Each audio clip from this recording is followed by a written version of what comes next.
What's good? Welcome to the First String Podcast presented by Bet Rivers. On today's show, y'all know we got a special guest. He backstage chilling.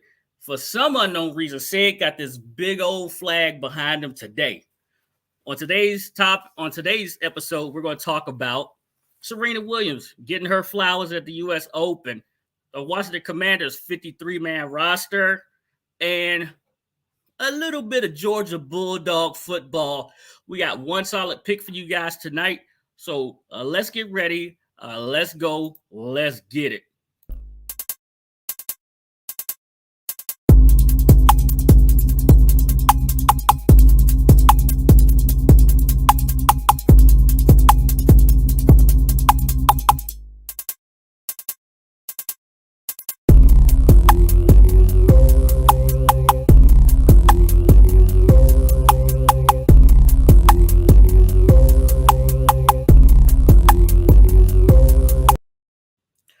Welcome back to First String Podcast presented by Bet Rivers. Make sure you download the Bet Rivers app or go to www.betrivers.com.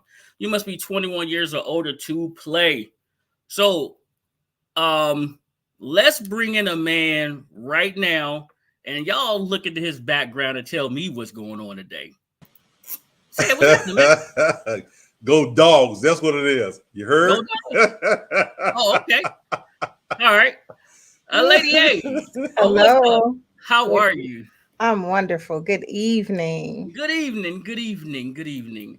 Let's bring in our guest. Say it. My bad. Wrong angle. Wrong one. Say it. Well, from the University of Georgia, loud and proud. He also played for the Washington Redskins. But but coming in from the University of Georgia, a 10-year man in Washington.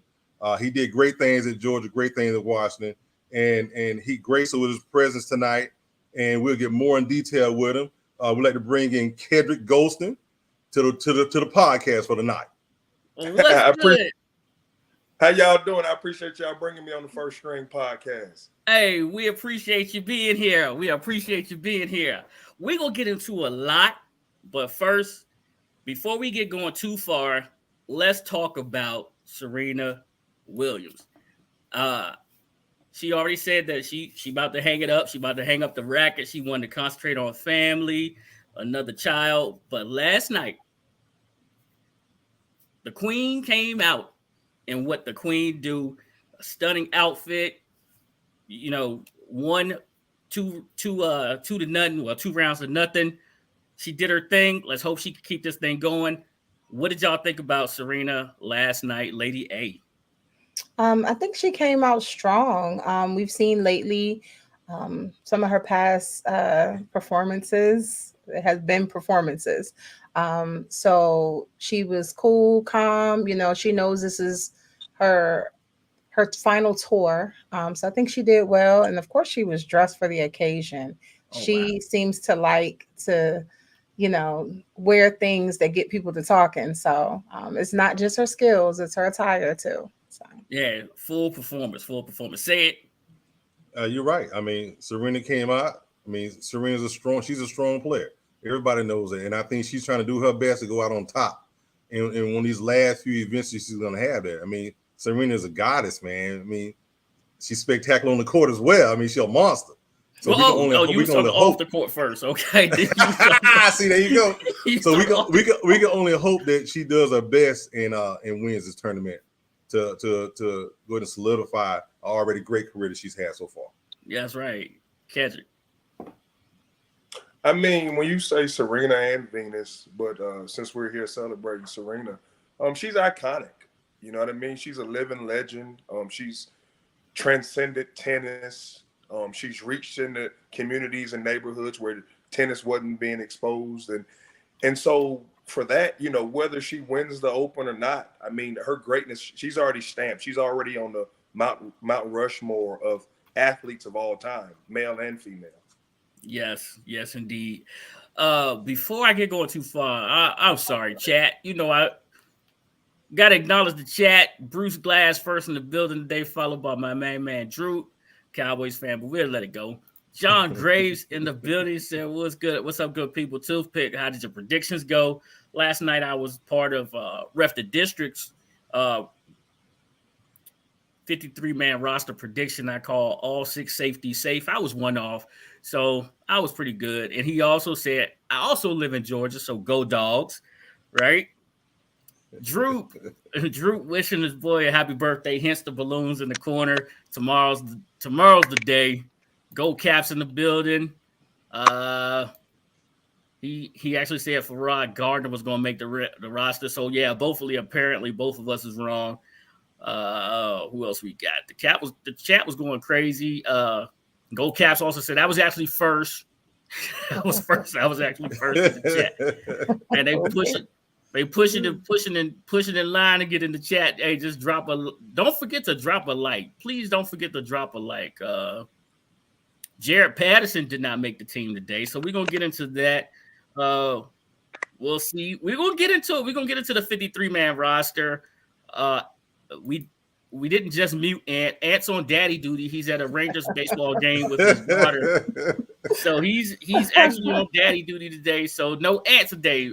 So applause. No need to mute him today. Ant is our Cowboy fan. Every good squad has a Cowboy fan in it. You know, and Ant is our Cowboy fan, right? So everybody, let's start say it. This is for you. And there we go. Kyle's in the building. Really, Kyle? Yeah. Hey. Me and you gonna have a problem. Rocky's in the building. So yeah. Sup, Lady A. Kedric spelled his name wrong, but it's okay. We won't tell him. There you go. He got it right. Kat. There you go. He got it right. Right. We got it. Yeah. And Robinson Jr. is what's up? We had him in our prayers because the last time we had a player that suffered a gunshot wound, we all know what happened there. Right. So glad he survived and everything's good. We lost Kedric real fast. We'll get him back. What's up, Dubs? Dub in the building said. What's up? Hey, he said play for the Commanders again. He said just mute him when he gets back. Just mute him when he gets back. He's talking about yeah. Just mute him when he gets back. I got you. Oh, all right. So while we wait on Kedric to come back, y'all want to get into our pick? Sure. Let's get into our picks. Okay, so we'll wait on Kedric to get back and we'll get our picks in. But before we do, y'all know something that's we always got to do. We always go back and recap our picks, right? So while he's not here, let's recap these picks, okay? So we gave y'all 8 strong last, what was it, Saturday? Thursday. It was Thursday we gave 8 strong, right? 8 strong picks on Thursday. So here's how we stand right now. This is terrible. Ant's in the lead at 7-1, followed by Said and Lady A at 4-4, and your boy's bringing up the rear at 3-5. Yeah. How did we let this happen? I don't know. Can't explain it. But he was talking big noise today, so yeah, he was. We will get him. We'll get him back. Oh, okay. He said his Wi-Fi went out. Give him 5 minutes. We got you.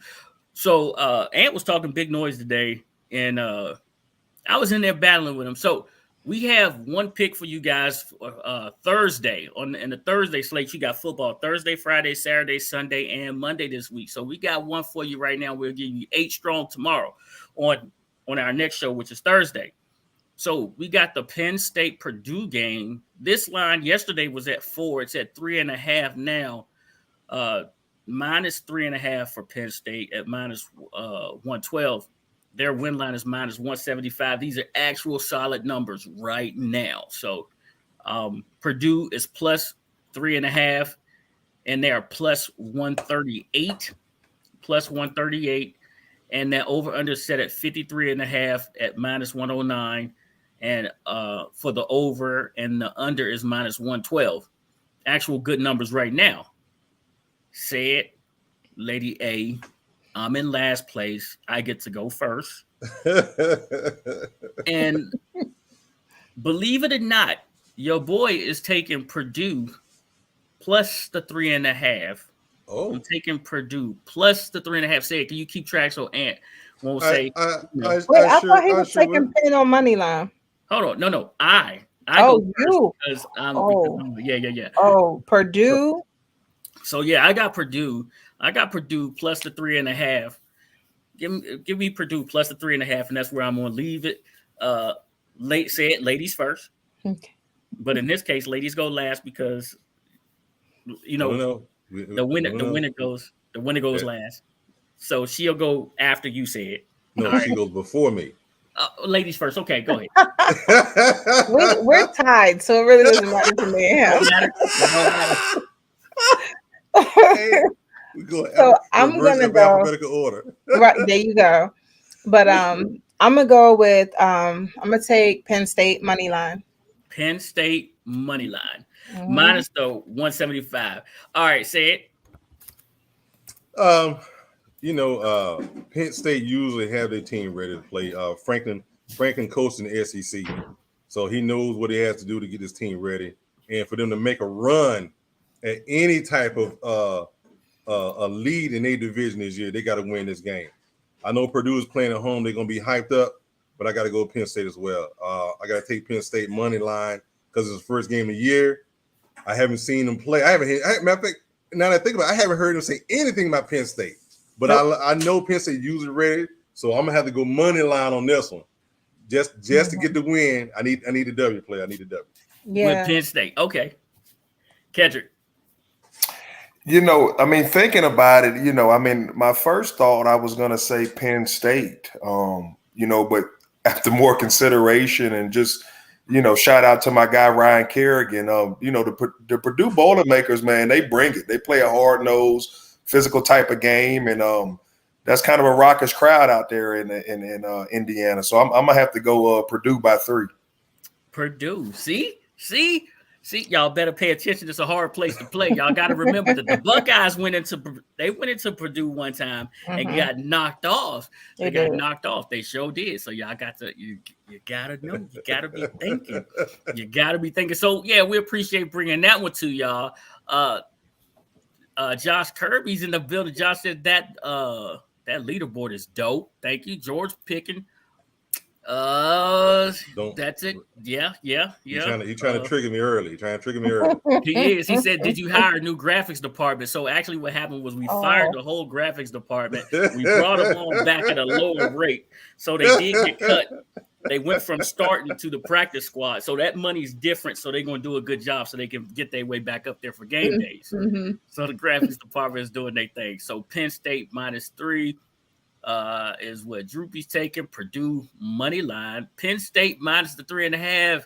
Okay, Gil. Ron, you stay on that side of the fence. I'm gonna stay on my side of the fence. We'll get there. 3 to 4 Nats. And okay, all right, we're all caught up right there. So we got that done. We got that over with. Say it. Let's go SEC country. It's all you. All right. What I got coming up, Kedric, is the Georgia-Oregon game. From your perspective, from Georgia coming off winning the national championship, the pieces they've lost, the recruits that decided not they want to come, Georgia as a whole team, what do you think about this run starting with Oregon? I think it's a great test. Coming off the emotions of a 40-year drought, winning a national championship, having to beat Nick Saban, that Alabama team that, has gotten us the best of us the last couple of times. It's an emotional high, but I think Kirby Smart said it best, that championship and that team doesn't exist anymore. This is a new group of guys with hopefully has the same vision, the same maturity to go out there and repeat, and with Oregon coming in the Mercedes-Benz Stadium down there in Atlanta, the energy is going to be there. It's not like you're starting with the 1AA program, a Wofford, a Georgia Southern, one of those type of schools. You have a big-time university coming in with a ton of support. So I'm excited to go out there and watch them play. And, before we knew about the Jordan Davises of the world and the Kobe Deans and all that, they were just young guys waiting to make their mark on college football. And so I believe that Georgia's, right there prone to create some more household names for this season. That's what I like to hear. I'm sorry, Lady A. Lady A. Huh? Oh, as far as Georgia? Yes. I mean, I don't want to say anything too bad about Georgia because, you know, we got to come on this Whoa. Yo, her energy is all wrong. We're talking about dogs now. I at least like to know where people's allegiance is staked. No, well, I mean, I'm a DC girl through and through. So, but no pun intended, but you don't have a dog in this fight. Hey now, hey. But I'm picking with said mainly, but they are looked at as honestly everything I've looked up about this game. I mean, I think they got it. I think Georgia has it over Oregon. So not too much bad. I can't say much this time. I'll find something later on. But I will say that I mean the new Oregon coach is Dan Lanning, which was the defensive coordinator and has been with Kirby for the last few years. So if there's anybody that knows how to attack the personnel to attack the defense, it's him because he was part of building it. And so obviously you'll make some adjustments as far as calls and alignments and things of that nature. But for Coach Lanning, this is a big opportunity for him because he's coming back, essentially to the state where he made a name for himself playing against the team that he helped build and help orchestrate it. So out of respect for him and knowing the type of guys he has on his staff, those guys are going to be ready to play. Yeah. So they're playing. Georgia's playing at home, so yep. I mean, well, it's technically a neutral site in Atlanta. Technically, Georgia's considered home for this game, so we already defensive line. Kedric, huh? I'm not even gonna put that question up right there. Kedric, did they lose too much on defense this year for Georgia to get back into the playoffs? No, they lost a lot, like we said, with Walker, with N'Kobe Dean, Harris.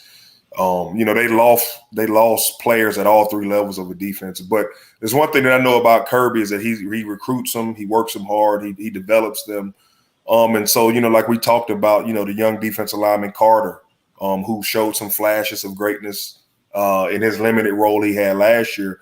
But now with the bigger role, he's going to have more opportunities to make those plays. So, going back through Georgia under Kirby, some of their better defenses have been guys that you don't even know their names, but they play hard, they play physical, they run to the ball. And so that's really, the number one thing. And out of that will come, the household names and, hopefully the potential draft picks. But, we've had, top 10 defenses where we didn't have a guy go on the first 2 days of the draft. You know what I mean? Right. So ultimately, you could be an excellent college football player, and for whatever reason, they don't project you to the next level as well as your production might have been in college. So, that being said, when people go to, it opens up the door and for opportunity for other people to have. And so I'm just excited to see the excitement. College football is back. It's game week. We just got to get ready to go. Yeah. All right. So I got a question for you before Sid get in there. I'm about to trigger you, Sid. I'm about to trigger you. Kedric, how come you didn't call the Commanders and be like, listen, y'all need to draft this linebacker out of Georgia because he went to our enemy in the Philadelphia Eagles, and have you seen the linebackers we have? And I'm pretty sure that this kid could have beat any of these kids out. Sure. I just need to know. Holcomb and Davis, they're learning new positions. They're young players. But I thought without a shadow of a doubt, when N'Kobe was still on the board in the second round, that we were going to take him. You talking about a guy that was built to play the Mike linebacker position. You're talking about a guy that's a chemical engineer major at the University of Georgia. So not only is this guy an excellent football player, but has the mental capacity not only to run your defense, but probably run your organization if you let him. So, but, for whatever reason, we all have different opinions, different evaluate players differently. But I do know that the Eagles got a heck of a football player in N'Kobe Dean. And so, he's going to play the Commanders twice a year for a long time, but when he's not, I'm definitely going to be rooting for him to have much success. Now, I will say this. Kedric does know about defensive linemen, especially since he started as a freshman and made the all-freshman team. So he definitely knows about defensive linemen. And I will say this. There are two names people need to start paying attention to. One name is Michael Williams, who they're already comparing to Trayvon. And Jamin Dumas Johnson. They say he's one of the best linebackers they got going, even though he hasn't been starting. Two names you might want to watch. Now, me, I'm sorry, go ahead. No, I said absolutely. I was actually fortunate enough. Last year, they honored Coach Rick at the halftime of the Missouri game. And so I brought my oldest son down there, and we're standing on the sideline in pregame warmups. And, I mean, their roster is pretty as anything I've seen, NFL. I mean, you look at their linebacker room, they're 6'3" across the board, 220 pounds. 6'5", 6'3" defensive linemen. They look the part. You know what I mean? They know what they're looking for and what they want out of their positional players as far as the mold that they want. And because the South is so rich in high school talent, and especially Georgia, they're able to kind of get their pick of the litter, and that's a testament to the University of Georgia, Coach Smart, their staff, and putting the resources in to get those type of players. So. You said it best. I mean, they have, 5-star type talent all the way across that roster. Now it's just, are they going to work hard? Are they going to develop? And are they going to go out there and put it on the line on Saturdays? Right. And my thing with Georgia at this point is going to be Todd Monken. You got 4 monster tight ends out there. That's a mismatch for everybody. In Bowers, Gilbert, my boy, Big Zero, Darnell. And let's not even talk about the rookie that's got in Delpit. It's a mismatch nightmare out there, blocking and going out for receptions. Now, can Monken put them in position to do what they need to do that'll allow the running backs to take off, because now everybody got to respect those tight ends and the wide receivers. I don't think it's can. He has to. Exactly. I mean, when he's given the luxury of having arguably the 3 or 4 best tight ends in the country all in one room. The interesting thing is with Bowers being able to play essentially all 3 receiver spots, and Washington is the size of an offensive lineman. If you want to go nickel or go small on them, they're just going to run the ball down your throats. And when you bring the big guys in to stop the run, they're going to flex these guys out because they have that unique positional flex athleticism that they're too big for corners and safeties, and they're too fast for linebackers. So that is kind of your secret weapon. You know what I mean? It's not, their linebacker room, how do you match up to them from a defensive coordinator? Do you go big? Do you go small? And because they don't, not only do they have one, they have 4 of them, that can produce. And so, Georgia's always going to have running backs and, receivers make plays, but that tight end room is special. And so, between, he's just got to be creative and figure out different ways to get them involved and to really stress out, opposing defensive coordinators, because he's definitely got a luxury. I mean, most coordinators would love to just have one of those guys, and he's got all 4 of them. So, I'm not going to say the pressure's on him, but I do believe they understand what they have, and that's going to be a focal point of the offense this year. We got a question coming from the show. Go ahead, say it. Oh no, go ahead. Oh, we're talking about football. NFL. And my last thing, NFL wise, is I went back and looked at the 2006 draft, and I saw where you were picked, and I saw what the Falcons did. I'm highly disappointed in period with the Falcons because they seem to overlook the talent right under their nose. It's funny you said that, and I don't think I've ever told this story, but it's a great one. So on draft day, I'll tell the whole story. So on draft day, that was back when it was Saturday, Sunday, right? Yeah. So, I got my family and my brother and my sisters in my home in Fayetteville. And, the draft's on, we watch it, and my phone rings in the first round. And, everybody gets excited, and it's a New York number. And I pick up the phone and is this Kedric? I'm like, yeah. They're like, hey, how you doing? This is so-and-so from the Buffalo Bills. I'm like, I'm doing great. How you doing? He was like, "Hey, you got your teammate Gerald Anderson's number? We're trying to contact him." Oh, that is cool. It was that's a funny story, but that wasn't the reason I was telling the story. So I'm literally on the phone with the Atlanta Falcons, them telling me they're about to draft me when Washington picked me the pick before. So I was 196, they had 197. So I'm on the phone. They're like, "Hey, this is," I think it was the D-line coach at the time. "This is so-and-so. We're getting ready to take you with the next pick." And he said, "Oh, you just went to Washington." Click. So, Wow. so I was right there. But there's no mistakes. Obviously, growing up there, having that red clay pumping through my veins that you just can't get out of your clothes. I love it. That's home, but the opportunities and the blessings that the DMV has given me, I consider this a very special place. All my children were born here.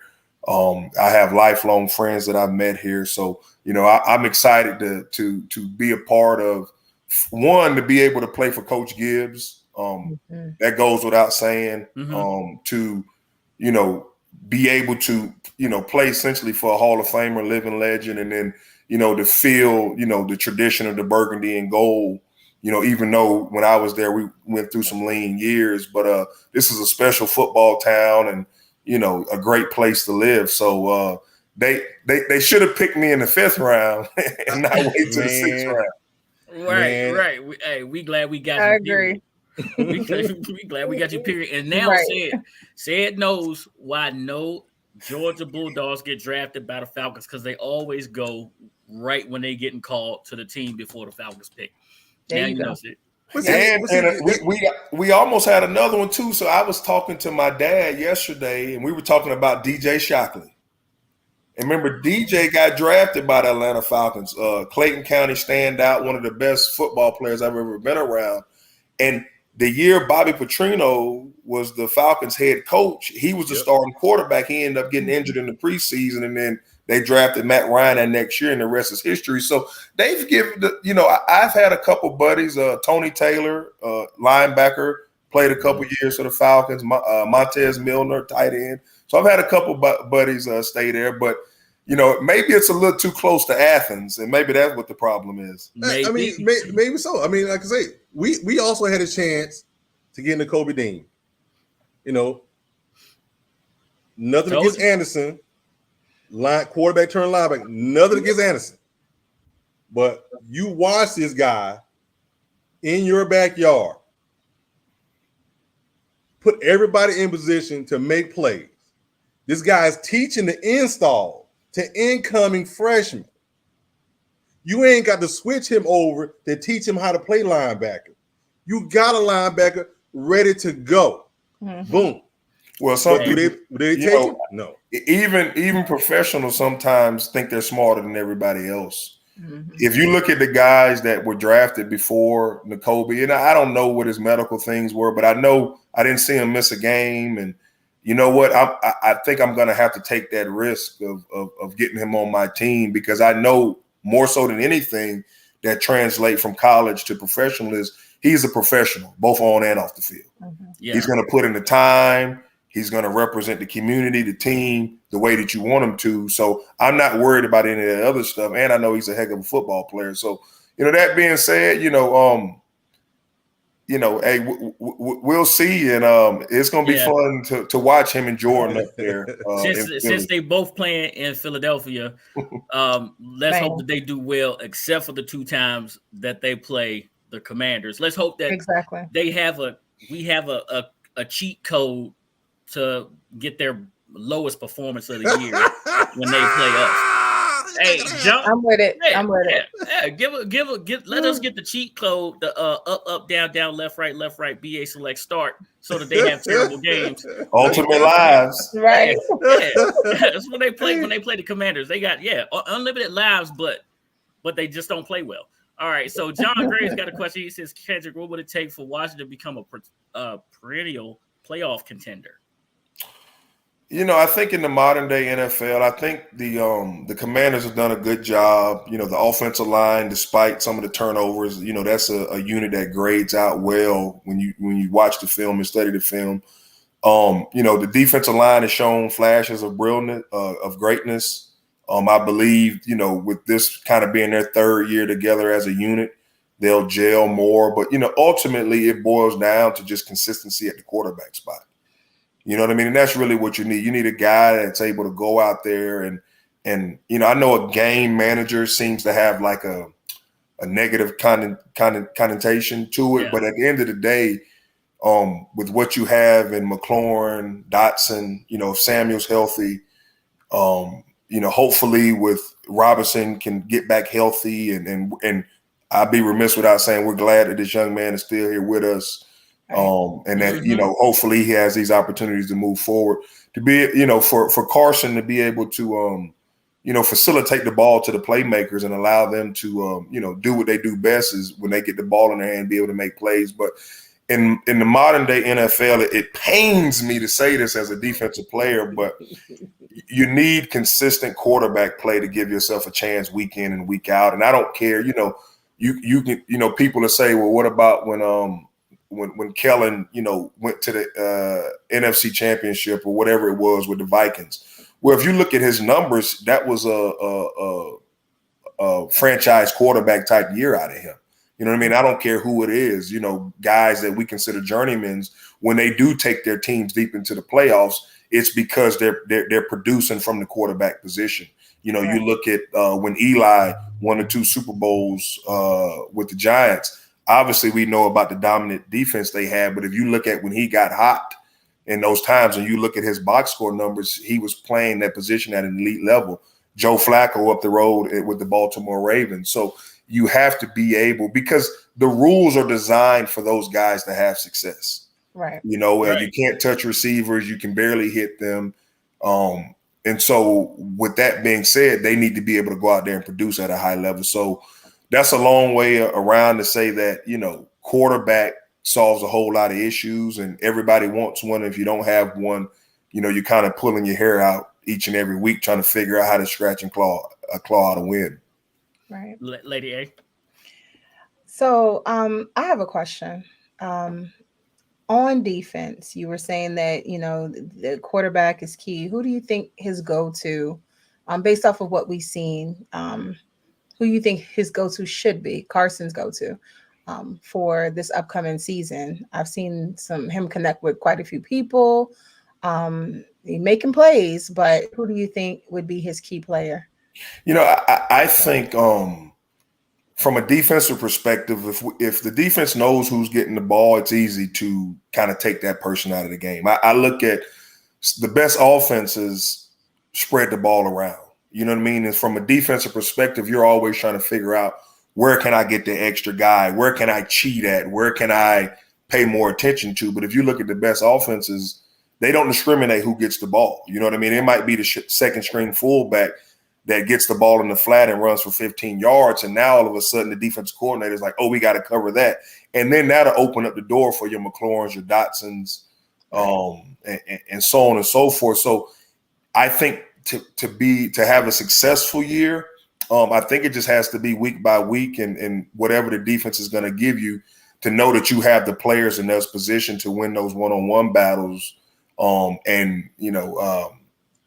The coordinator just has to be creative with his play calling to understand that you can't zero in on one guy. You need to be able to spread the wealth and obviously, run a play to set up another play, which I'm sure they do. This is not complicated stuff, but I definitely wouldn't want to target on anybody. But, I'm excited to see McLaurin be able to go out there and I believe kind of reach his full potential. He's played, under a lot of different quarterback situations throughout his career, and he showed you how explosive he can be. So hopefully Carson can, kind of find a little bit of that Philly magic he had back in 2017, and we'll all be excited. Yeah, I want to take it down a different road. I mean, you're a defensive player. All right, so I played in the secondary. In the front and the back, they got to work together so that the middle can do their job. But what I would like for you to do is give us a job description for the big fellas up front on the defensive line. What is your job description? Because we know Albert Hainsworth came here and said Mike Shanahan told him, if you have 5 sacks, I'm going to be PO'd at you. So what is the job description of defensive tackles and defensive ends? I think it all depends on what the play call is. I think the one thing people say this all the time, but situational football. Right. You know what I mean? If it's 1st and 10 and they're in eye backs, you got to kind of hunker down and play the run. You know what I mean? There's a reason why we're 6'4", 300 pounds, is because we're supposed to be dealing with the big guys. And ultimately I took pride in, making sure that the guard or center or tackle never got to London Fletcher. Our whole thing was London should be able to sit back there and drink a cup of coffee and make every tackle in the world, because that was my job.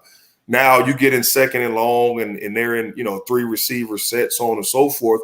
You understand that your mode changes as a defensive lineman, where now you are more up the field, penetrating and to be able to affect the passer. Now, Albert was right in saying that, people get paid for sacks, right, in this business. Defensive lineman, it's a premium, right? And so it used to be said that for every sack you got, that was an extra M on your signing bonus. And it kind of holds true if you look at it. But I think you can have both things. Ultimately, and this is cliche as well, but many defensive line coaches say you have to earn the right to rush the passer, meaning we have to stop the run first, continue to stop the run, make them one-sided, so now we can pin our ears back and rush the quarterback, and then we all eat. So ultimately it's about winning football. And, coaches sometimes try to come in and prove a point.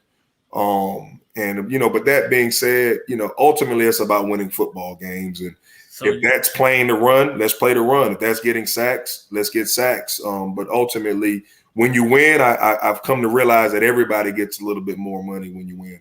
Now, you sound just like Warren Sapp, because Warren Sapp's been up with the team quite a while for a couple of times. And I just remember hearing him say, when them 4 get to rushing together and have a party 3 yards in the backfield, the secondary is going to eat, and they're going to eat. But in the preseason, the only person I saw flashing is Montez Sweat. John Allen was on a milk carton. Deron Payne has been kidnapped, and we don't know who's going to play the other end. So I'm trying to figure it out. Did somebody forget what a party was supposed to be 3 yards in the backfield? I think, think about how we were talking about the defensive line this time last year. Right. They were going to, the purple people eaters who, the steel curtain who. I mean, this was the next coming. You know what I mean? And so I think somewhere in the middle lies the truth. You know what I mean? And I'm going to be honest with you. When you're only playing limited snaps in the preseason, in order to get sacks, you have to set stuff up. You know what I mean? Going back, watching the tape, Allen got double teamed a lot, just based off of where he was on the line and where the Mike linebacker was. But, I have faith in these guys. These are guys that care about football. And if you think about it, right, I always tell people if a defense had 6 sacks in a game, we would all say that was a great game. Could we agree on that? Right. But what about the other 30 times they passed the ball? Right. Because if those other 30 times they passed the ball, they score 4 touchdowns, then did those 6 sacks really help you? So it's all about rushing, like you said with Sapp, 4 guys rushing as a unit, so that when you don't get the sack, you're affecting the quarterback in other ways, whether that's closing down his line of sight, batting down balls, so on and so forth. And so that's where I think, and I'm excited to see them take this next step to understand that, hey, you play the game, you press, but the game will ultimately come to you just by out there playing. But to your point, I thought Sweat was excellent against Kansas City. He was, a half an inch away from a strip sack, ball out on one of the better offenses. And so that changes this whole conversation that we're having, just that inch. And to be honest with you, if that's anybody else except for Patrick Mahomes, that's a sack. That's a sack. And we're going the other way. So you got to take your hat off to them. But it was good that they was able to play them and kind of feel and see what, arguably the best offense in the NFL looks like. Lady A. Yeah. I agree right there. Patrick is not to be played with. As far as, I don't want to jump ahead. because we're getting to that 53-man 53-man roster. Okay. Roster. I don't want to jump ahead. Get at it. Go. Okay. Okay. So did you get a chance to, Kedric, did you get a chance to look at this roster?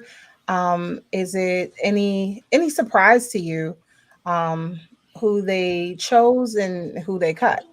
Well, I don't think there was any surprises per se, but it's interesting because, we used to, like, I think the true 53-man roster isn't going to be set in place till next Tuesday. Yeah. With this, 3 preseason games, kind of this, let's just say, 10-day dead period, there's going to be a lot of roster movement. As of right now, I believe they have 4 cornerbacks, which you really can't, you don't have enough to practice with 4. You got 5 tight ends, and we all know that's because your top 3 are injured, who's coming back, so on and so forth. So I expect a lot of turnover, to happen, whether that's with, bringing guys back on the practice squad or, pulling other guys that were cut from other organizations. So, but I don't think there was really any surprises per se on who was released and who wasn't. I think of, Dax Mills earning another spot.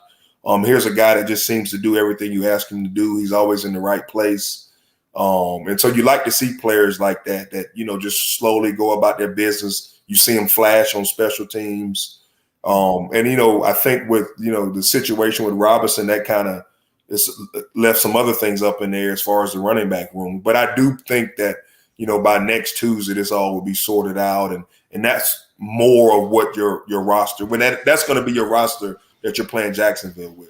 Hey, I'm sorry. I'm losing it. Do you see that comment? This comment in the chat.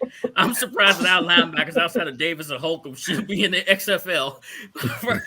First off, I told you our chat sometimes gets crazy, right?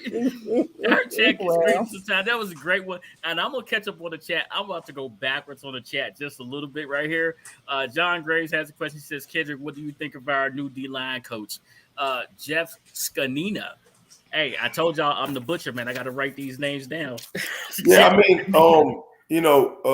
Jeff played a long time in this league for a bunch of different organizations, a bunch of different coaching. I think this is a guy that understands the nuances of playing D-line. I like to tell people he's seen it through the face mask.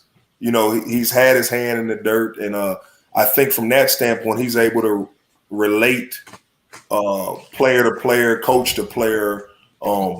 Get the scissors and have to cut it in a really a good way. You know what I mean? Because ultimately, as a coach, you want to give your players tools to use.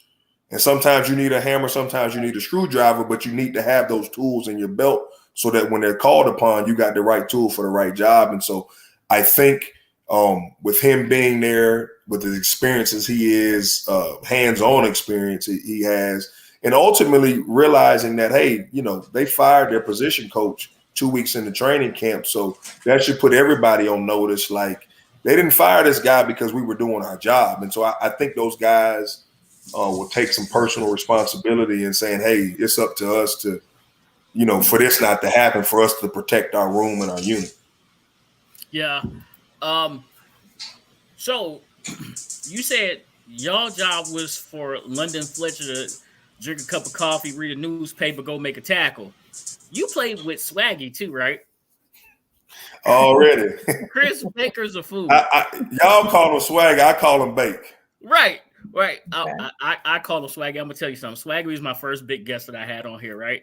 And Swag told me that he would say, he would make 2 people right. He would make London Fletcher right, and he would make Ryan Kerrigan right. He said, Ryan, do you, I'm going to make you right. Yeah, absolutely. And I think, I go back to that 2012 year where it just so happened that me and Bake played a lot together.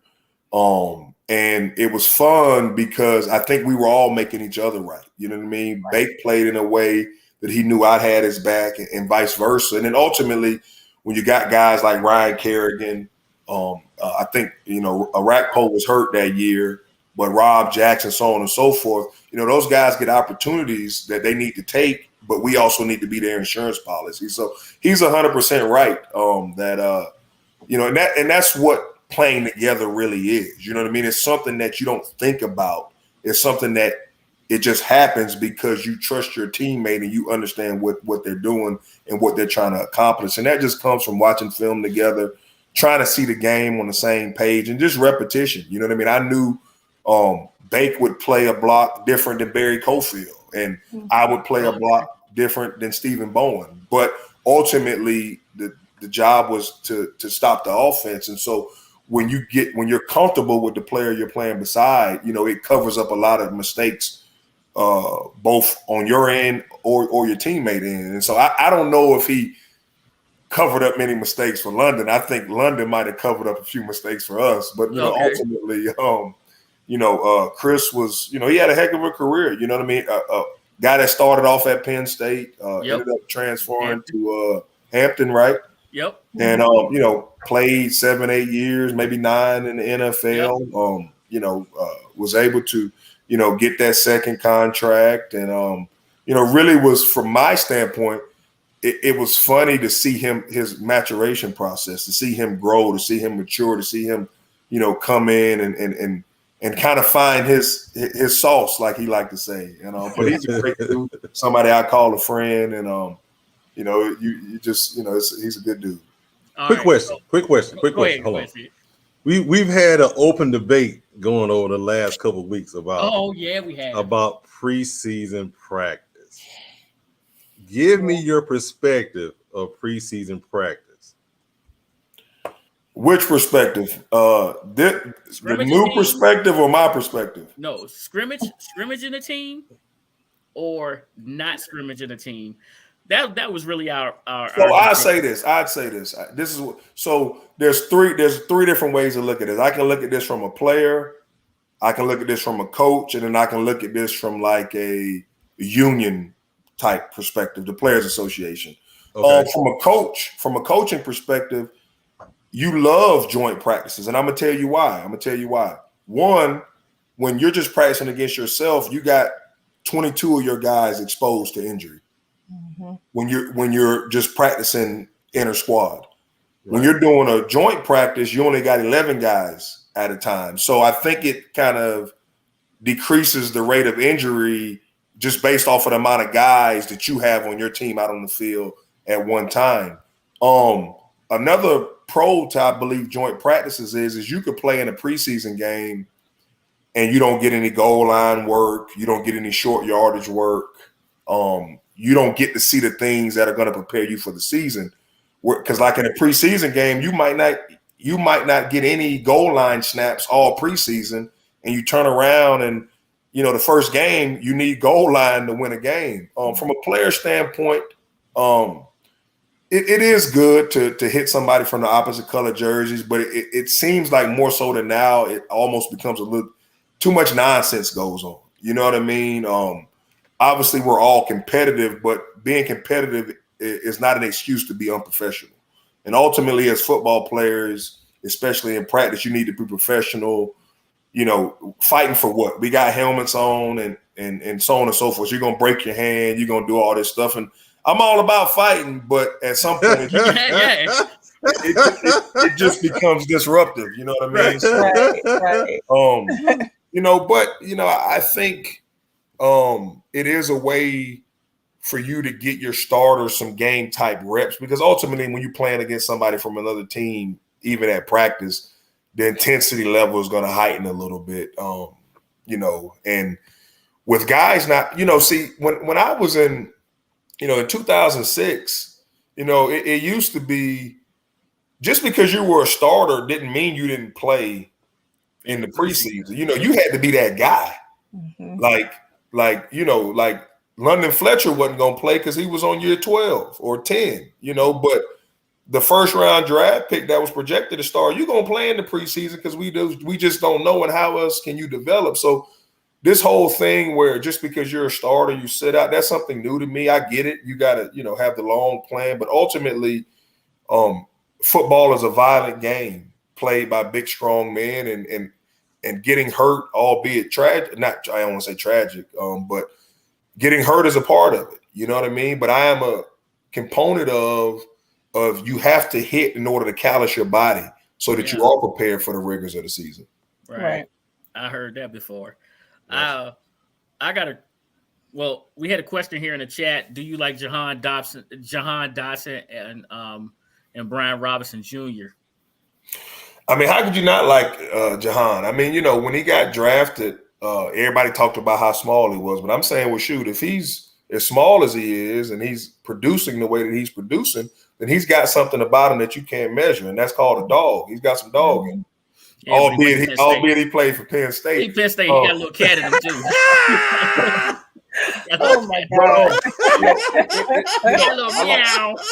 He got a little cat. Here's a guy that had to, he wasn't 6'2", 200 pounds, so he's learned how to play and be successful because he's probably always been a smaller guy. Mm-hmm. And so you like those kind of guys because, as we've seen, he runs the route tree. He's polished in his route tree. He can play multiple positions. Mm-hmm.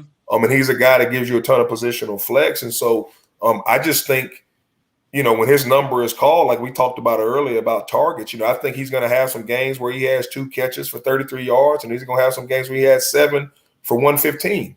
I think that's what you want. And Robinson, he's a running back. That's what he is. And I tell people, that you can have guys that are big and fast, but that don't mean they're a running back. Running backs, if it's blocked for 3, he gonna get 4. Mm-hmm. If it's blocked for -1, he gonna get 2. Because he understands angles, he understands offensive linemen's positioning on blockers. He knows when a guy might be in a gap, but is not in position to make a play because that's what he does. There's tons of big and fast people all through the NFL, but being able to have that 6th sense on how to set blockers up, how to squeeze through holes, he has that. And not only that, he's going to punish you when a defender does come up. So this is something that, I believe we haven't had in a while. You know what I mean? Right. Gibson was super talented, athletic guy. But I believe, once Robinson gets healthy, it's actually going to free up Gibson to be what they drafted him to be, was to be a flexible player that can line up in multiple positions to get the ball in his hand, because he's electric when he gets in the open field. But, I know as a defensive lineman, those running backs that run downhill and are going to get stronger as the game goes on, you want that. And then from an offensive lineman's perspective, like we talked about earlier, Brian's going to make you right sometimes when you're wrong, and that just feeds, just feeds the beast. Yeah. So I know firsthand. We got to see him firsthand twice. I was about to ask. SEC championship and then the Natty. Right. Yeah, he's a guy that runs with power. He's never not in a powerful position. When he's in the tackle box, he's quick, short, choppy steps, and he's attacking defenders, not getting hit. You know what I mean? Mm-hmm. And there's a difference. Some people get hit and they stop. Here's a guy that when he knows contact is coming, he's powering up, exploding through it. And that takes a toll on you, because you ask a linebacker to step up in a hole, and tackle a guy with his power. And then on the next play, he's got to run the seam with Dotson. You know what I mean? Those two body types don't match up. He's like, coach, I can't feel my shoulder. Now you want me running the seam with this speed guy. So, ultimately, first and foremost, like we talked about earlier, I just want him to get back healthy. I'm glad he's healthy. Yeah. And to get back, normal and football will take care of itself. You know what I mean? Right. I'm glad this young man is here, and so on and so forth. But the football will come, and then we're all going to be excited to see him get back on the field. All right. So we getting close to the hour, but I want to jump back to college real fast, okay? Because we did this last week, where we gave our NCAA playoff predictions, okay?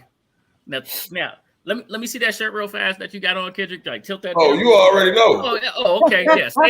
They said go ahead and mail him one of them, because I don't think he have that one. But let me get your top 4 teams for the college football playoffs this year. My top 4. You don't want my bias. You want my legitimate Or you want? I mean, if you want to obviously the dogs are in there. You know what I mean? Okay. The dogs are in there. Stetson Bennett is there. He's a starter from day one. He's a guy that was thrown in the fire last year. Got better each and every week. I think he learns. He even got a nice little haircut now, so his swag is off the chain. Alabama's there. You know what I mean? Mm-hmm. With Bryce Young and Will Anderson and the guys that they got there, they're still going to be there. And then I think the third is, Ohio State's, probably going to be there. I think Michigan's going to take a step back, losing their defensive coordinator, who's now the coordinator at the Ravens, and some of that production that they've had out of that defense they had last year. So I say Ohio State, and kind of the wild card is what is Lincoln going to do out there at USC with Caleb Williams, who's a local kid in the DMV area. Yep.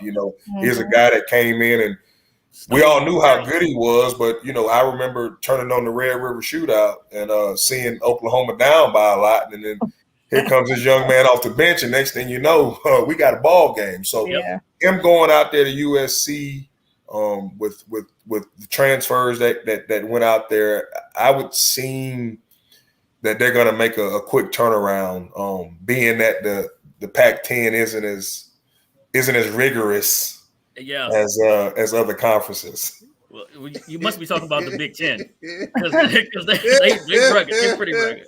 You got that right. Not as rigorous. Oh my God. Here we go.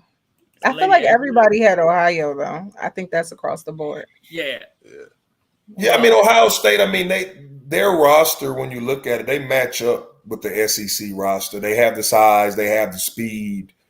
And like you said, they got to beat Michigan. Obviously Purdue, Penn State. Those are guys. But, Coach Day does a good job with them. Another Larry Johnson. Got a tremendous amount of respect for. He's a defensive line assistant head coach up there. Here's a guy that knows what he's doing. So those guys will be ready to play, and it's going to be fun. And talking about that, I think the game we all want to see, outside of Georgia every week is when Alabama plays Texas A&M. Because the coaches have been given bulletin board material in the offseason. Yeah, you talk about running through a wall. It's going to be some running through a wall. Oh, man, listen, let me tell you something. Both teams going to be come Saturday. Come Sunday. You better get the ice tubs and the Ben Gay and the BioFreeze and all that stuff ready because everybody going to need it. I think the fans going to need it too. Yeah. The fans going to need it too because they and blood pressure meds. Hey, Sam, where is that game at Texas A&M this year? No, it's in Alabama. It's in Tuscaloosa, baby. So it's gonna be a Dixieland delight. If it was in if it was at Texas, what's gonna happen once they get up. We're gonna TOP, and they're gonna continue to run up the scope. They're gonna tote that rock. Cincinnati. It's gonna be fun. Cincinnati found out the hard way. Yeah. So we just had another. I just thought of another question. Okay, with Chase Young, Montez Sweat, our big guys in the middle, De'Ron Payne, Jonathan Allen, and Fadarius Mathis, right? Mm-hmm. I just want you to switch positions for a minute. I know you play D-line, right? But I'm gonna put you at a free agent linebacker. Would you skip over this and not come here to play behind those 4 first rounders? Or, do they have to call you, or you telling your agent get in contact with Washington? Because I know I can go there and make the Pro Bowl playing behind those guys, or are they too selfish for you? No, I don't think they're selfish. Not at all. I think, Chase, his energy was electric, you know what I mean? And there's one thing about the NFL is it humbles you, you know what I mean? And his season was cut short last year. If it's me and I have anything to say about it, I don't bring Chase back to the middle of the season at the earliest. Mm-hmm. I want him to be 100% comfortable, healthy. I'm going to want him to get, a couple of weeks of full speed practicing in to make sure that, he's okay, because I'm looking at the next 10 years for him. And I think this time off, he'll be able to sit, become more of a student of the game, to learn. He's a young player. He's a young player that's a physical freak that you can tell is excited about playing football. But there's constant learning that has to happen. You know what I mean? And when you talk about guys, London Fletcher watched more film than anybody in his last year. You know what I mean? Some of the other guys, Ryan Kerrigan, the great rushers. I used to listen to Barry Cofield tell stories about, Michael Strahan and Justin Tuck and the attention to detail they went into their craft of rushing the passer. And I think whether we want to say it or not, it's hard to produce statistically what we think they should do without playing complementary football. You know what I mean? Right. When you're losing a game by 10 points in the first quarter, it's kind of hard to rush the passer because the offense coordinator of the team is still giving you a heavy dose of running the ball, quick play action, because they're playing with house money. You know what I mean? And so from a statistical, if you looked at it, offenses are so in tune in the passing game when they talk about timing. You could literally take the offensive line off the field, and if the offense is working in time, the defensive lineman still wouldn't hit them. You know what I mean? So that's how fast it happens. You know what I mean? And so, but I do think with, getting some leads, scoring first, that'll give them the opportunity to come out there and rush the passer. You know what I mean? And we can't expect for them to get 8 sacks every week. That's not realistic. That's not a sustainable formula to win football games. But we can ask them to make the plays when they present themselves. And like I said, I think too much is given, much is respected. But I do think that they're built the right way and to understand that, hey, they're a prideful bunch. I do believe that they'll make the corrections. They'll grow together as a unit. Because like I said, we got a sample size of Sweat. You know what I mean? And and I think he had 2 or 3 pressures in the time he was in there. And I do believe if there was anybody else, it would at least been 2 sacks. And so from that standpoint, the corner, like you said, the front end, the defensive line and the back end all work together. You know what I mean? So once the back end gets confident in what they're doing and makes that quarterback think twice or go to a second or third read, those guys are going to be there to hit the ball, and then, to your other question about linebackers lining up to come here, I think, Bobby Wagner was somebody that we really, that we said was on the radar early, but, he had the opportunity to go out there to LA. You know what I mean? That's a roster that just won a Super Bowl. Yeah. Aaron Donald, the offense is going to score 20, 30 plus points a game.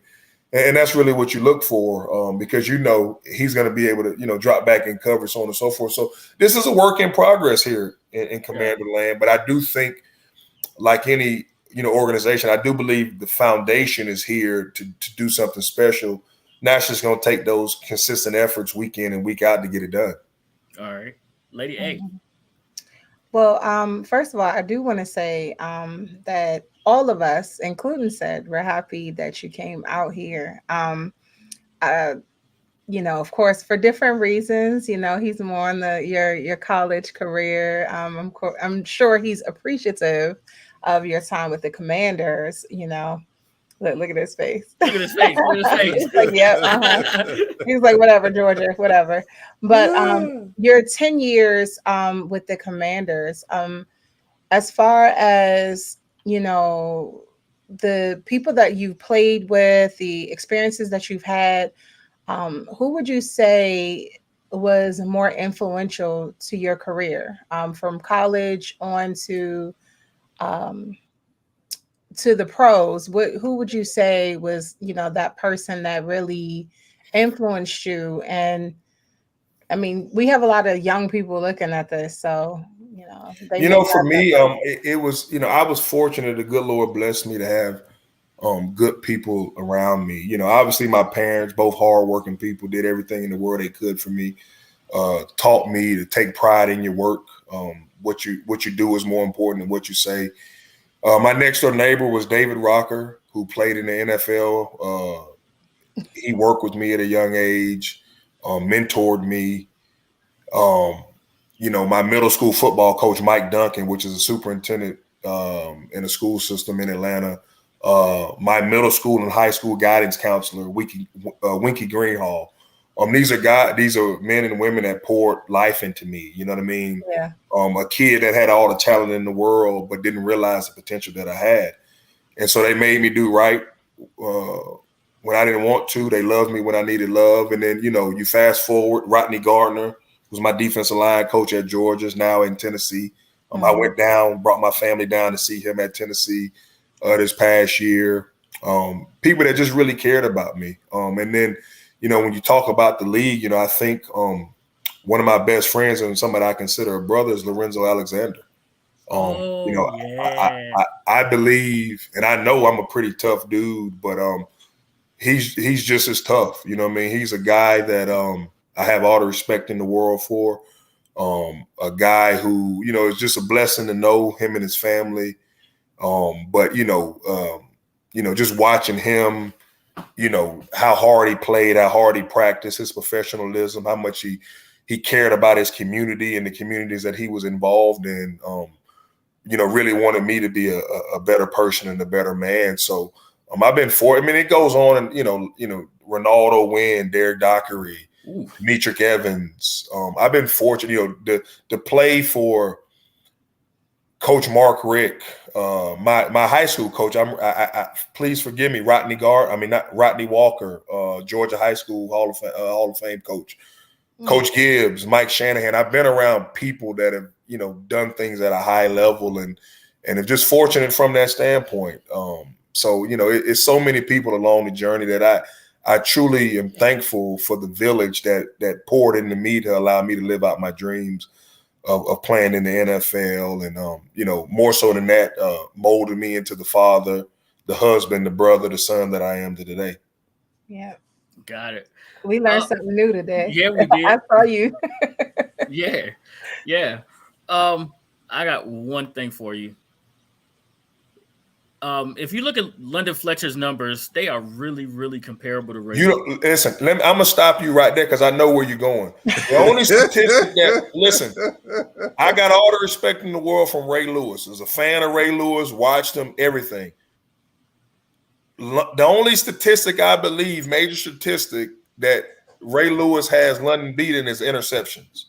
I wasn't even going there. I was going to ask. Well, yes. When London he does belong in the Hall of Fame. Right.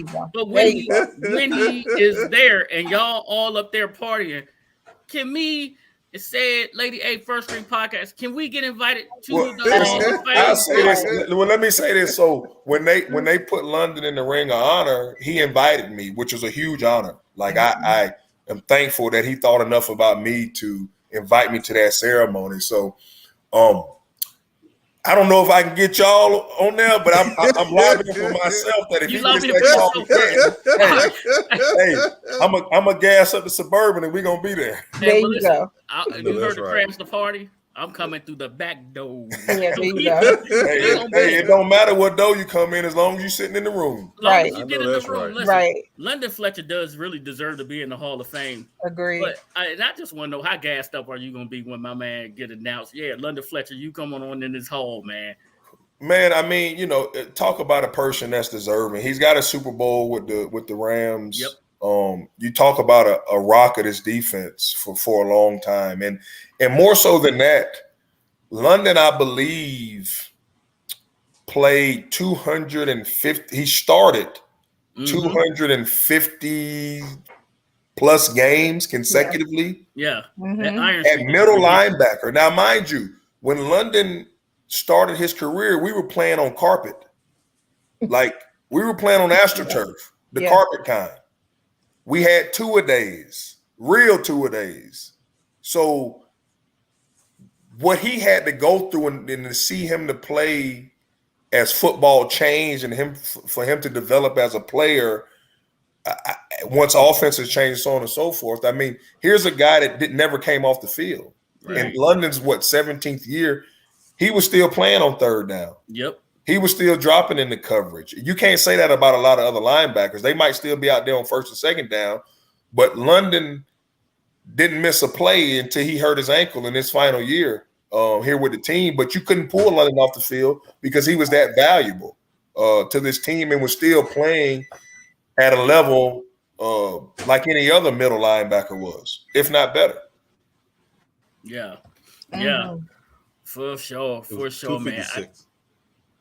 256. That's that's what said. Do he do stats and facts? He Yeah. back there making sure we all. I thought it good. was 256, but I wanted to give him 258. Yeah. So that's why I said 256. Hey, listen, I'm Go gonna ahead.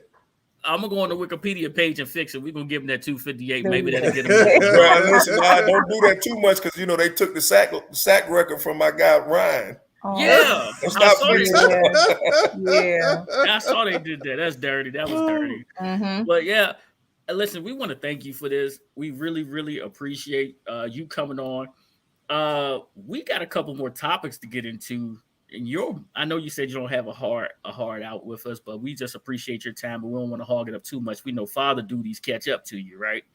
Because we still got to break down this 53-man roster and chop it up with the folks in our chat real fast. But yeah, we wanted to thank you for coming on. We really appreciate this. And can we get you back sometime during the season when you're not too busy? If I don't get a call back, I'm going to be insulted, man. This has been a ton of fun, a pleasure of mine.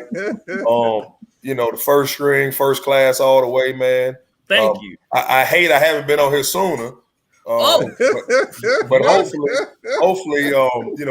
if y'all can find it, so be so kind to invite me back. I would love to, especially when we start talking real football and winning and losing and so on and so forth. Because ultimately, the DMV, the Burgundy and Gold fans, they the best around. You know what I mean? And they deserve a winner.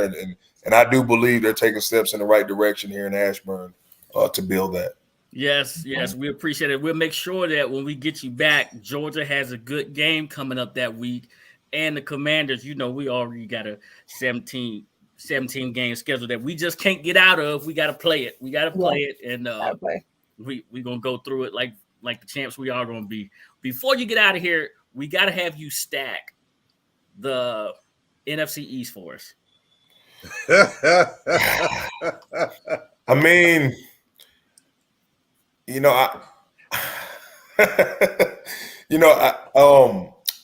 I think Philly's leading it right now. I'm a huge Jalen Hurts fan. The weapons that they got, what they've added on defense. I think they have a plan and they're sticking to it. I'm going to say the Commanders 2, Dallas 3, Giants 4. Okay. Well, at least somebody thinks Jalen Hurts is a quarterback because I think he's the best running back in the division. Well, but see, the thing about it is, though, is, he's a football player. Mm-hmm. And so sometimes, he might not be the best quarterback, but he's one of the best football players in the league. And, we kind of going down a rabbit hole, but I'm always be a fan of his. The way he handled himself at Alabama when he got pulled out of that national championship game as a father of 2 boys. Goodness gracious, man. This man didn't flinch. He kept himself together. And then ultimately, I think that right there just says he's in the right space to be successful. You know what I mean? And I do think that, they're giving him the keys to that offense up there and with getting the receiver from the Titans and some of the things that they're going to do, I think it's going to be tough. You know what I mean? They're going to present some challenges because he is a dual threat. And I do believe he's still developing as a quarterback, in the pocket quarterback per se. So, I think he's only going to get better the longer he plays. Right. So I said that was the last question, but this just totally no need to apologize. It's crazy. So you going into a game versus Jalen Hurts, hard to tackle, right? And how do you rush him to make him throw the ball and stay in the pocket? Well, I mean, you could win your rush, you could beat your guard, you could beat your tackle, but he's a better athlete than you. So with mobile quarterbacks, I like to force them away from their throwing hand. Mm-hmm. So I'm going to blitz him away from his throwing hand, and I'm going to put somebody, whether it's a safety or corner, on him, but I'm going to force him to either the short side of the field or away from his throwing hand because now I don't give him a two-way go anymore. I'm shortening the field. I'm cutting it in half, and whatever he does is going to happen quickly. He's not going to extend the play. My defense is going to break down, and now he's just going to out-athlete anybody. So if I'm playing Hurts, you got a 4-man rush him. But ultimately, I'm going to dictate to him because I'm going to blitz him to his non-throwing side and see if he can beat us that way. Yeah. Okay. It sounded like better than what I was planning because I was planning to put on 10 on the line of scrimmage, make them think we coming, drop back in the zone, and try to pick them off and go the other way. Then I put 10 on the line of scrimmage, and I'm sending all 10, but he just got to survive. And if we do, hey, you're a better man than me. So now you see why my coaching career didn't last that long, except for in Madden. You know, you pull that rabbit out the hat, boy. I think you fired that day. I don't think you make it out of halftime. Linda finally came through. Hey, and my guy Sheepdogs in the building. That's my big bro-in-law right there. So 53-man roster, y'all. Lady A, 53-man roster. Any surprises on offense that you are surprised by on the roster or off the roster? Honestly, I am not surprised on any of it. I mentioned a couple people that I felt like I knew they were going to get rid of, but I think we should keep them. They got rid of them, so I was right there. So as far as offense, I mean, I'm not really surprised. We're the people we thought they were going to keep, and we know for a fact that they need to keep. The majority of them, they're there. But we know that they're probably going to continue to make changes, and at least in this next week. But I'm interested in seeing what's going to happen. I'm surprised that De'Ami Brown made the team, and I literally have to say, you did say that. You did say that. I'm surprised he made the team, and I'm telling you, if it wasn't for Sunday, if it was not for Sunday, I think that had a whole bunch to do with it. Yeah. But I really think that Erickson outplayed him. He may not be fast, but he caught the ball, and then he gives you something in the kick return, punt return, whatever. Mm-hmm. But he literally outplayed your draft pick. And yes, he's been in the league for a good little while. But to me, De'Ami shouldn't have made the team. Yeah. I mean, I was able to see him from the very first OTA up until the last game. And overall, he's good. Overall, he's good. I've seen some really good things from him. But when you said he should get cut, I was like, yeah, he did kind of mess up. But I mean, I guess they figure they're going to give him a chance. I mean, they've seen some good things from him in practice and OTAs, but he does need to be able to perform in a game. He's very young. I felt some kind of way. I want to say he's like my daughter's age, but he's very young. Maybe they think that they can turn this around for him.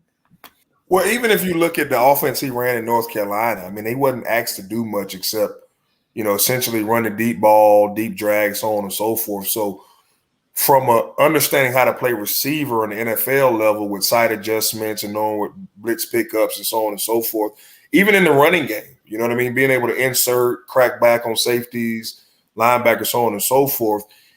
He has enough ability for you to keep him around so that he can develop. I think his upside is a little bit more than some of the other ones, and that's why you keep him around, understanding that what he has been asked to do so far in his career isn't what you're asking him to do now, so he just has to develop as a player.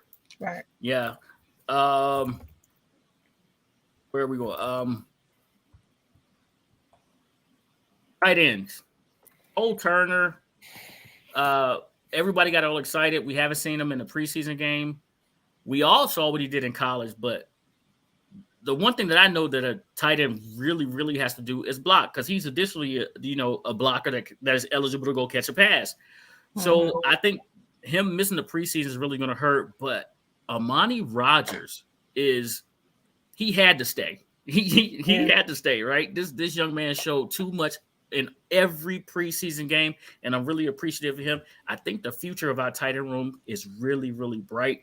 How do y'all feel about it, Kedric? No, I think, here's a guy that started 2 of the 3 preseason games. Mm-hmm. You got to practice what you preach. He was available. He made the most of his opportunities. He did everything you asked him to do. So from a locker room standpoint, how does he not make the team? Right. When you're saying you want guys to be accountable, to work hard, to make the most of their opportunities, he did that. I believe he played himself on his roster, and if when they're as beat up with what we considered their top three, going into training camp, you don't know when those guys are gonna be ready, and ultimately, when somebody earns it, it means a little bit more to them. You know what I mean? So he's got to stay around for me. And, if you have to let somebody go that you wasn't anticipating, so be it. You know what I mean? That's the job of your scouting department, the personnel department, to find, the best players. But, he definitely, I believe, played himself on the roster. And hopefully he's still there on that week one roster when, everything kind of shakes itself out. Yeah, I think that this young man literally can do it. I mean, because he played out there with some ones. Yeah, he's going to have to get a little thicker because now you're going to have some advanced pass rushers coming at you. And the coach kept saying, hey, the game is faster. The game is faster than this. So Amani Rodgers, he's going to have to adjust really fast because he should get some time. As far as the offensive line goes, Chase Roullier, Chris Paul, Sam Cosme, Jalen Jr., those guys, that position, Cornelius Lucas, I'm really not worried about. What has me worried is the Trey Turners, the Andrew Norwells. Those are the guys that have me worried because they haven't been there. They haven't practiced now. They are pros. How much of this is saving them for the season versus they still are going to need some work when the season comes? Yeah, I mean, it's hard to say without knowing, are they dinged up or are they just trying to keep them healthy, or are they coming out of surgery, so on and so forth. That being said, you got to be able to, I mean, my number one concern when you're talking about linemen is, are they in shape to play 60, 70 plays a game? And how have you been conditioning, while you've had this time off? I do believe, it won't take them long to get ready, but, ultimately, I mean, we've all predicted that they should come out of these first two games 2-0. You know what I mean? There's no room for a slow start. Right. You need to have success early to keep everybody buying in, and not just to say the same old, same old. So, those coaches know what they're doing. They are pros. And, ultimately, if they're healthy enough to practice, I believe they should be practicing. But without knowing, what's going on with them, you gotta play the guys that's been out there, competing. Yeah. That's a tricky portion of not playing people in the preseason. It's like you were saying earlier that your body needs those calluses to get ready for the full season game. And granted, these players are different from players back in the day where more of these players are training year round, so they should be ready. But it's different with the contact coming from someone else with them getting ready. How hard will it be for them to acclimate from not playing preseason and jumping into a full game, full action, 60 minutes? Well, I mean, it's a difference between when you talk about preseason game where your starters might get, 12, 13 reps in a preseason game, maybe 20, right, if you extending them out to now some of those guys are playing 60, 70 plays. So think about the accumulation of hits. One preseason game isn't equal to one regular season game. And from that standpoint, it's even a shock on your body for just the amount of pounding that you had on it. But to not have been hit really at all, I mean, it's not the first game you have to worry about. It's, well, are they going to be able to recover from a physical standpoint for the next week and the following week? Because that first, I like to say, you can wrap people up all day, but until you hitting the ground and you hitting people and y'all falling on the ground, that's where the true soreness comes in. Okay. Let's flip it over to the defensive side of the ball. A guy that I think played his way on the roster is Shaka Toney. I kept waiting for whoever was the first defensive end up to show up opposite side of Montez Sweat, and for some reason that kept being Shaka Toney. Casey Two-Hills here and James Smith Williams and Efe Adobo, right? Those guys are there. Don't ask me to say. I think I said that name wrong, right? Yeah, so I think it's Obata. Obata, F.A. Obata. Okay, Obata. My bad. I called him Adobo, but it's small on my screen. I'm going to blame it on that. I told y'all I'm the butcher. That's it. That's what it was. Yeah, I'm the butcher. I was proud to see Shaka Tony on here, and Linda's in the building. She is a huge Arkansas fan, and she's in here yelling Pig Suey. So I got a buddy that's the player development director there. So I can give you a little love. You in the conference, you in the family, you on the outside of the family, but I would tell you for my Arkansas fans, are you going to play in Little Rock or you going to play in Fayetteville? You got to pick a home before you. Oh, you about to get Linda riled? Yeah, she will be typing something soon. But Shaka Tony, how proud are you were him? I mean, here's a guy that people overcomplicate this stuff sometimes. Half the battle is just the coaches trusting that you're going to do what you're asked to do. And that's what I believe Tony's done. You know what I mean? The defensive staff trust him to go out there and execute the game plan and make the plays that come to him. And you can tell he works hard, so on and so forth. So, he doesn't have the pedigree as a Young has, but ultimately, I think of another player that kind of latched on in Ron Rivera's defense, and Mario Addison, that was here for a few weeks and ended up playing 7-8 years down in Carolina once he found a role for himself. So, I do believe that the Shaka, the more comfortable he gets, the more opportunity he gets, he's only going to progress as a player and just have a heck of a career. Right. Right. D tackles, pretty much the four that we thought were going to be there are there. Linebackers, we got a couple. I think the linebacker room is definitely going to change before the start of the season. And I think that the safety room is going to change a little bit before the season starts. So I'm going to leave those two alone. Cornerbacks. I'm just going to ask this question to everybody. I'm off my page. Bump and run a little bit more? Yes or no? Because playing off 13 yards when it's 4th and 20 and you still give up the 20 doesn't make any sense to me. Yeah. Do we play a little bit more man-to-man this year or sit back in the soft zone and let them get down the field? Yeah, it's hard to say. I mean, I know it probably drives the coaches crazy, you know what I mean? Because there's really all zone defense is